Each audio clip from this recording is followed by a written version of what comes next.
کسی بھی شخص کو نقص امن پیدا کرنے کی کوئی بھی اجازت نہیں دی جائے گی۔ چیئرمین پی ٹی آئی 5 سال کے لیے نااہل بھی ہو چکے ہیں اور 3 سال قید کی سزا بھی انہیں ٹرائل کورٹ کی جانب سے سنا دی گئی ہے، سیشن کورٹ کی جانب سے، اور اس وقت چیئرمین پی ٹی آئی کو گرفتار بھی کر لیا گیا ہے۔ اسلام آباد کی عدالت نے توشہ کیس میں چیئرمین تحریک انصاف کو 3 سال قید کی سزا سنائی ہے، اور اس وقت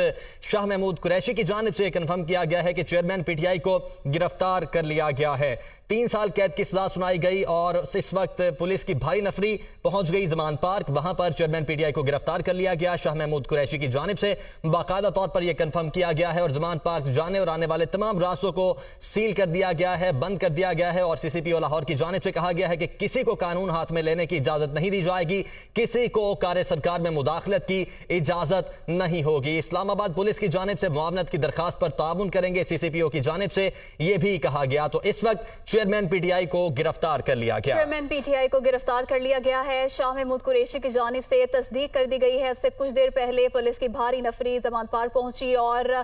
داخلی اور خارجی راستوں کو بند کر دیا گیا، اور ابھی یہ خبر سامنے آئی ہے کہ چیئرمین پی ٹی آئی کو گرفتار کر لیا گیا ہے